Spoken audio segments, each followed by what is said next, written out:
warahmatullahi wabarakatuh. Alhamdulillahirrabbilalamin. Wassalatu wassalamu ala asyrofil anbiya'i wal mursalin wa ala alihi washabihi ajmain, amma ba'du.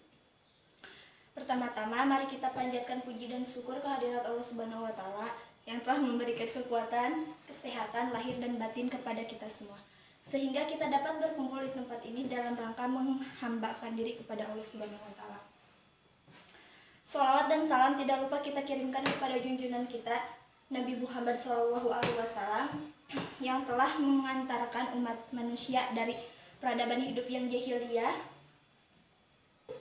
menuju pada peradaban hidup yang modern yang penuh dengan kemajuan ilmu, pengetahuan, dan teknologi seperti yang kita rasakan pada saat ini. Semoga kita semua termasuk hambanya yang taat, yang berhak mendapatkan syafaatnya di hari akhir kelak. Yang terhormat, Bapak Asesor serta Dewan Guru SMK YBPI Cidadap yang saya hormati, dan tak lupa teman-teman seperjuangan yang saya banggakan.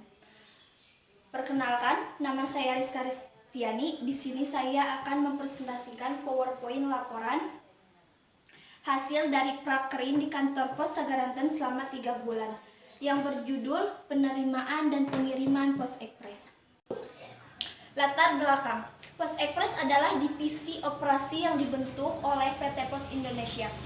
Pos Ekspres hadir sebagai layanan premium persembahan dari PT Pos Indonesia, terutama untuk memenuhi kebutuhan jasa pengiriman surat, dokumen, atau barang dalam kota atau luar kota di Indonesia hanya dalam waktu sehari atau semalam.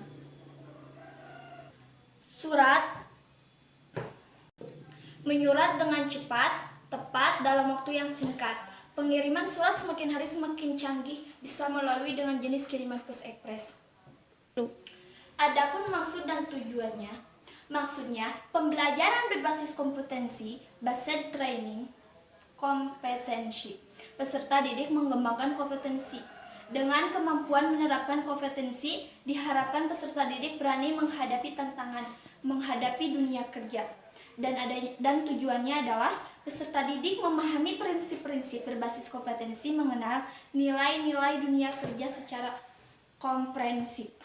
Bagi lembaga SMK YBPI dengan program prakerin mengembangkan kurikulum berorientasi kecakapan hidup dan berintegrasi dengan etika moral. Rumusan dan batasan masalahnya adalah rumusan masalahnya. Apa yang dimaksud dengan pengiriman pos ekspres? Dan batasan masalahnya adalah yaitu mengenai proses pengiriman pos ekspres di kantor pos Sagaranten yang dilakukan PUNIS selama 3 bulan dari tanggal 6 September 2018 sampai dengan 22 November 2019. Metode penulisannya yang menyusun pergunakan adalah penulisan deskriptif, yaitu metode penulisan yang memfokuskan pada suatu masalah dari suatu keadaan yang teliti. Teknik penulisannya yaitu interview, wawancara, merupakan suatu metode pengumpulan berita, data, atau fakta di lapangan. Prosesnya bisa dilakukan secara langsung dengan cara tatap muka dengan narasumber, namun bisa juga dilakukan dengan tidak langsung seperti melalui telepon, internet, atau surat wawancara tertulis. Literaturnya adalah yaitu merupakan metode pengumpulan data dengan cara mempelajari buku-buku atau sesuatu yang ada kaitannya dengan yang penulis bahas. Pembahasan pokok. Pos Ekspres merupakan layanan premium milik Pos Indonesia untuk pengiriman cepat dan aman dengan jangkauan luas ke seluruh wilayah Indonesia. Layanan ini menjadi pilihan tepat dan terpercaya untuk mengirim dokumen, surat, paket, serta barang dagangan online. Adapun jenis layanan Pos Ekspres, yaitu ada 2, yang satu someday service dan next day service. Someday service adalah kiriman hari ini tiba di tempat tujuan di hari yang sama. Sedangkan next day service adalah kiriman hari ini tiba di tempat tujuan keesokan harinya. Keunggulannya adalah layanan premium yang tersedia di semua kantor pos seluruh Indonesia. Waktu tempuh kiriman maksimal sehari sampai sejak barang dipesan. Karakteristiknya adalah berat maksimal kiriman sampai dengan 50 kilo. Tarif yang ditentukan dengan berat kiriman. Penyerahan dapat disesuaikan dengan permintaan pelanggan. Kiriman diantar ke alamat penerima atau bisa diambil di kantor pos Indonesia. Jenis bahan biasanya digunakan untuk mengemas pada pengiriman. Kardus. Kardus berfungsi untuk menahan tekanan dari luar. Styrofoam atau gabus mampu menahan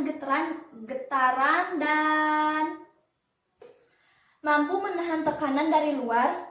Biasanya digunakan untuk barang seperti elektronik, buah-buahan, dan barang pecah. Amplop, sampul, dan kertas kado. Amplop dipakai untuk mengemas paket kiriman seperti dokumen dan surat-surat. Sementara sampul dan kertas kado tidak hanya dijadikan untuk membungkus buku atau majalah, tapi bisa digunakan untuk membungkus kembali kemasan kardus supaya terlihat lebih rapi. Cara mengirim atau pengiriman barang lewat Pos Ekspres Indonesia. 1. Siapkan barang yang akan dikirim. 2. Penulisan nama, alamat pengirim, dan penerima harus sesuai. Prosedurnya. Tulis identitas pengirim dan penerima di atas sisi yang berbeda pada kemasan barang Anda. Cara mengambil atau menerima barang. Cukup membawa KTP yang orang dimaksud, lalu menandatangani untuk tanda bukti. Adapun kesimpulannya, PT Pos adalah perusahaan jasa di bidang pengiriman barang baik mail atau logistik. Namun Pos juga bekerja sama dengan beberapa perusahaan untuk menyediakan jenis jasa finansial untuk mempermudah konsumen. PT Pos juga menyediakan pelayanan pengiriman surat atau barang dengan waktu pengiriman yang cepat atau Pos Ekspres. Pos Ekspres sebenarnya diadakan karena banyak konsumen yang keluar kembali dari kantor pos dan pergi ke perusahaan jasa lain untuk mengirimkan barangnya dengan cepat. Maka diadakan Pos Ekspres yang pengirimannya hanya dalam 1 hari. Pos Ekspres merupakan layanan terkini jasa pengiriman. Demikianlah beberapa hal yang bisa saya sampaikan. Sebelumnya saya mohon maaf yang sebesar-besarnya kepada Bapak Asesor serta Dewan Guru dan rekan-rekan seperjuangan yang saya hormati. Apabila di dalam penyampaian saya tadi mungkin ada kesalahan kata atau beberapa pernyataan yang kurang jelas, saya ini hanya manusia biasa yang tidak luput dari kesalahan. Sekali lagi terima kasih atas perhatiannya. Wabillahi taufiq wal hidayah. Wassalamualaikum warahmatullahi wabarakatuh.